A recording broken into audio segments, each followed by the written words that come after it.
ଛୋଟବେଳେ ଡିସେମ୍ବର ମାସ ହବ ମାନେ ବଣଭୋଜି ହବ ମାନେ ଆମ ଗାଁରେ ସାଙ୍ଗମାନଙ୍କ ସହିତ କିଏ କାହା ଘରୁ ଆଳୁ ଅଣ୍ଡା ଆଉ ଚାଉଳ ପିଆଜ ସବୁ କିଏ କ'ଣ ଆଣିବେ ସବୁ ଆଣିକି ଗୋଟେ ଯୋଉଠି ଯୋଉ ବାଡ଼ିରେ ଟିକେ ଜଙ୍ଗଲ ଭଳିଆ ହେଇଥିବ ସେଇଠି ଭୋଜିଟା ହବ ଖିଆଦିଆ ହବ ସେଇଟା ଥିଲା ଆମର ବଣଭୋଜି।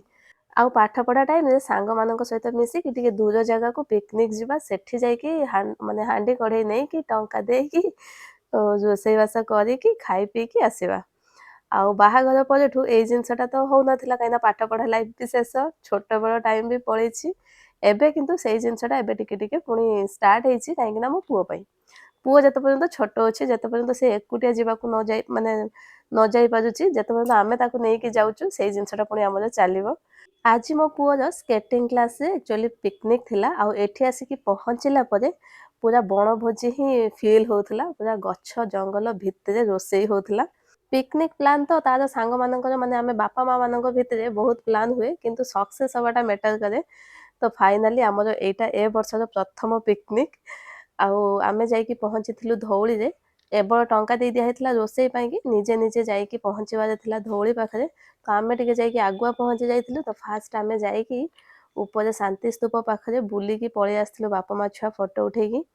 ତାପରେ ଆସିକି ଯୋଉଠି ରୋଷେଇ ହେଉଥିଲା ସେଇଠି ଆସିକି ପହଞ୍ଚିଥିଲୁ। ସେଇଠି ଷ୍ଟାର୍ଟରରେ chicken pakora paneer pakora sweet corn ଯେଉଁ କର୍ଣ୍ଣ ଫ୍ରାଏ ସେଗୁଡ଼ା ସବୁ ହେଇଥିଲା। ସେଇଠି ଖାଇ ପିଇକି ରୋଷେଇଆ ତାଙ୍କର ମାନେ ଲଞ୍ଚ ପାଇଁକି ରୋଷେଇ କରୁଥିଲେ। ଆମେ ଆମର ବାହାରି ଗଲୁ ଛୁଆମାନଙ୍କୁ ଧରିକି ସବୁ ଗାର୍ଡ଼ିଆନ୍ ମାନେ ୱିଥ୍ ତାଙ୍କର ଟିଚର ଯାଇକି ନଈ ପଠାରେ ଟିକେ ବୁଲି ବାଲିକି ଆସିଲୁ। ଆମେ ଭୁବନେଶ୍ୱରରେ ରହିଲା ପାଖରୁ ଧଉଳି ବି ଆମେ ଏତେ ମାନେ ଏବେ ଯାଇନୁ।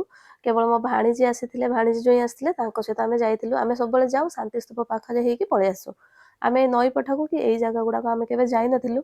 ଆଜି ସମସ୍ତଙ୍କ ସହିତ ଗଲା ପରେ ଜାଣିଲୁ ଯେ ଧଉଳି ମାନେ ଶାନ୍ତି ସ୍ତୂପର ଅପୋଜିଟ୍ ପାର୍ଟରେ ବି ଏଇସବୁ ଜିନିଷ ଗୁଡ଼ାକ ଅଛି। ତ ପିଲାମାନେ ତ ବହୁତ ଏନ୍ଜୟ କରୁଥିଲେ ସେଇଠି ବୁଲାବୁଲି ନଈରେ ଯାଇକି ଟେକା ଫୋପାଡ଼ିବା। ଯାହା ହଉ ସେମାନେ ତାଙ୍କର ବୁଲୁଥିଲେ ଆମେ ଆମର ଟିକେ ଭିଡ଼ିଓ କରିଦେଲୁ ଫଟୋ ଉଠେଇଦେଲୁ।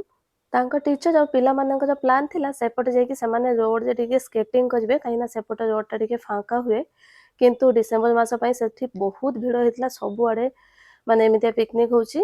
ଆଉ ଲୋକ ବହୁତ ଗାଡ଼ି ପ୍ରବଳ ସେଥିପାଇଁ କି ତାଙ୍କର ଟିକେ ମନ ଦୁଃଖ ହେଇଗଲା ପିଲାମାନଙ୍କର କାହିଁକିନା ସେମାନେ ସ୍କେଟିଂ ସେଠି କରିପାରିଲେନି। ଯାହା ହଉ କିନ୍ତୁ ବୁଲାବୁଲିରେ ବି ଏନ୍ଜୟ କଲେ। ଆଉ ବୁଲିବାଲି ସାରିକି ଆସିଲା ବେଳକୁ ଏଠି ଲଞ୍ଚ ପୁରା ରେଡ଼ି। ତ ସମସ୍ତେ ଖାଇ ପିଇ ସାରିକି 4:30 5ଟା ପାଖାପାଖି ସମସ୍ତେ ପୁଣି ପଳେଇ ଆସିଲୁ। ପିଲାମାନଙ୍କ ସହିତ ଆମେ ବାପା ମାଆ ମାନେ ବି ବହୁତ ଏନ୍ଜୟ କଲୁ। ଆଉ ତାଙ୍କର ଆରେଞ୍ଜମେଣ୍ଟ ବହୁତ ବଢ଼ିଆ ଥିଲା। ବହୁତ ଦିନ ପରେ ଏମିତି ବଣଭୋଜି କରିକି ପୁରା ମଜା ଆସିଗଲା।